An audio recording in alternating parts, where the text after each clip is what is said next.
Fala, torcedores do São Paulo! Hoje tenho para vocês 4 notícias bombásticas do São Paulo, então fique até o final do vídeo. Se inscreva no canal e deixe seu like e dê a sua opinião nos comentários. Primeira notícia: São Paulo anuncia a contratação de André Silva. O São Paulo anunciou nesta terça-feira a contratação do atacante André Silva, de 26 anos, do Vitória de Guimarães, de Portugal. O clube pagará cerca de 3,5 milhões de euros, 18,8 milhões de reais para o Vitória de forma parcelada. André assinou contrato de 4 anos com o tricolor. O jogador deverá disputar posição com Caleri. Desde o ano passado, a diretoria busca um atacante para substituir o titular quando necessário. No ano passado, Erisson e David fracassaram nessa missão. O São Paulo teve a concorrência do Vasco, que ofereceu um valor maior aos portugueses, mas contou com o desejo de André Silva de se transferir para o Morumbis, onde poderá disputar a Conmebol Libertadores neste ano.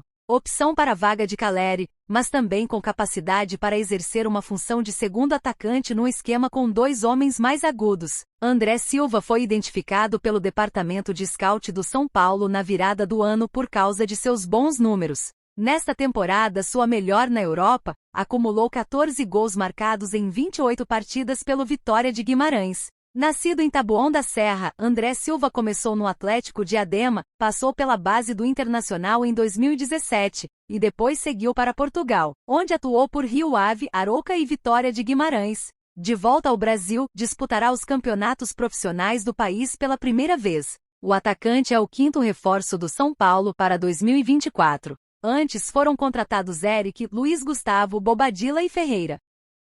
Segunda notícia: em retomada, James busca sequência no São Paulo e mira a ida à Europa com a Colômbia. Bastaram 2 tempos de 25 minutos cada para James Rodrigues, com ótimas atuações contra a Inter de Limeira e Palmeiras, recuperar o prestígio perdido com parte da torcida do São Paulo, que já aposta na entrada do colombiano no time titular contra o Ituano, às 16 horas no domingo. Num período de recuperação do seu status dentro do clube, e principalmente com a comissão técnica, o jogador de 32 anos aos poucos vai ganhando ritmo nos treinamentos e tenta convencer o técnico Thiago Carpini de que já consegue jogar por mais tempo a partir das próximas partidas. Depois do jogo contra o Palmeiras, quando ele criou boas jogadas ofensivas, o técnico disse que ainda não consegue garantir uma maior minutagem para o James a partir de domingo, mas que a semana livre de partidas pode beneficiar o jogador a chegar mais pronto no jogo do Novelli Júnior. Difícil falar quanto ele suporta. Se eu pudesse ter o James por 90 minutos, claro que queria.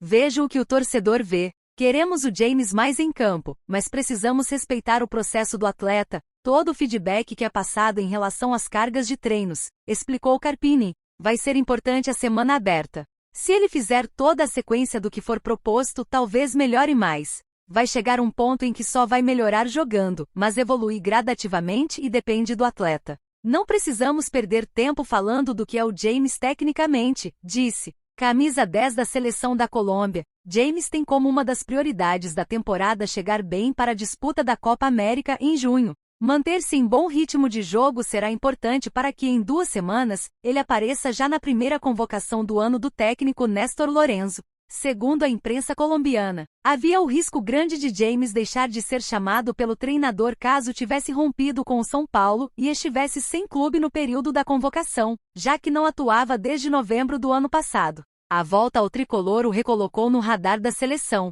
Terceira colocada nas eliminatórias da Copa de 2026, a Colômbia fará amistosos contra a Espanha, dia 22 de março em Londres e Romênia, dia 26, no estádio Civitas Metropolitano, do Atlético de Madrid. O colombiano, é bom lembrar, atuou pelo rival Real Madrid entre 2014 e 2020, com 111 partidas e 36 gols, além dos bicampeonatos da Liga dos Campeões, do Mundial e do Espanhol. O segundo jogo da data FIFA acontecerá um dia antes da fase semifinal do Campeonato Paulista. A FPF prevê a partida desta fase, que acontece em jogo único para 27 de março, uma quarta-feira. Pelo desgaste do deslocamento, a tendência é que James não esteja disponível caso o tricolor avance.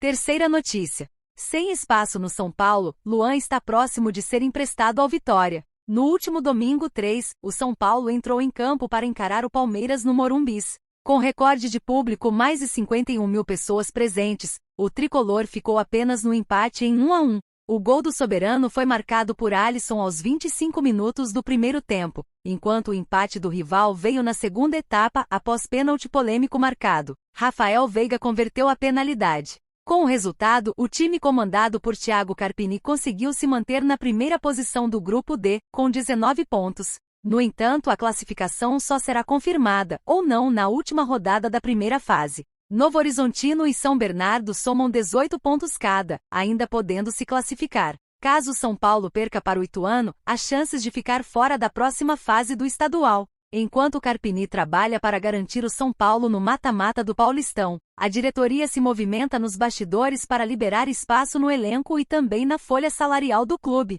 Sem estrear na temporada e fora dos planos da comissão técnica, Luan não deve permanecer no tricolor.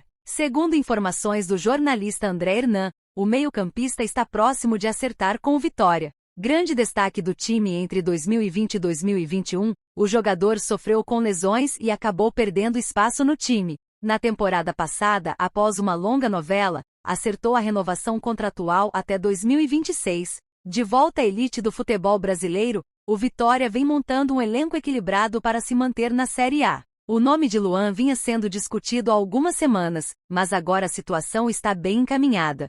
Sob o comando de Rogério Ceni após se recuperar de lesão, o volante pouco atuou. Com Dorival Júnior a situação foi mantida, inclusive com o técnico liberando o atleta para procurar outro clube em 2024. Com a saída de Dorival para a seleção brasileira, o status de Luan ficou indefinido. Porém, Thiago Carpini também não se opõe à saída da cria de Cotia, que vê com bons olhos uma transferência para Salvador. O novo contrato de Luan ainda não foi assinado e alguns detalhes ainda são discutidos, mas é certo que ele atuará em uma nova equipe nesta temporada. O perfil do atleta é bem avaliado pela diretoria rubro-negra. Há um acordo apalavrado entre as partes e algumas burocracias ainda precisam ser acertadas. O empréstimo seria válido até o fim de 2024. Previamente sem opção de compra definida. Quarta notícia. São Paulo é o time que mais varia artilheiros no Paulistão. O São Paulo é o time com a artilharia mais democrática neste campeonato após 11 rodadas. Ao todo, 13 jogadores diferentes marcaram. 3 gols, Caleri. 2 gols, Luiz Gustavo e Luciano. 1 gol, Alisson, James Rodrigues Ferreira, Eric, Alan Franco, Juan, Bobadilla, Galopo, Lucas e Diego Costa. Depois do São Paulo, o time que mais alternou goleadores foi o Santos, com 10, Mirassol, Novo Horizontino e Inter de Limeira, com 9, aparecem logo atrás. Entre os demais rivais do São Paulo, Palmeiras e Corinthians aparecem com 7 marcadores diferentes cada no Paulistão. Curiosamente, o adversário do São Paulo na última rodada da fase de grupos é o time com ataque mais frágil.